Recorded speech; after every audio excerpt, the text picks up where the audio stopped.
Diduga karena cemburu, bujang asal Muara Enim dianiaya oleh lanang yang diketahui linjangan mantannya, sehingga mengalami luka lecet. Korban yang tidak terima dianiaya oleh pelaku membuat laporan di Polrestabes Palembang.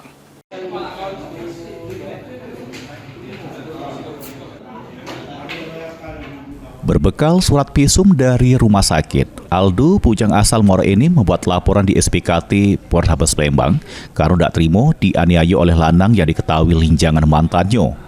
Menurut korban, motif pelaku menganiaya dirinya karena pelaku cemburu. Kejadian bermula pas korban baru selesai makan, kemudian dipanggil oleh pelaku untuk diajak ngobrol baik-baik. Korban dengan pelaku pun pergi ke arah kosan Betino yang diketahui linjangan pelaku dan mantan linjangan korban. Bukan obrolan baik yang didapat, korban malah dianiaya oleh pelaku di hadapan mantan linjangannya. Kata dia nak ngomong baik-baik kak. Ngomong baik-baik, ya aku iringi kak. Naiklah aku ke motor dia ke arah kos ceweknya.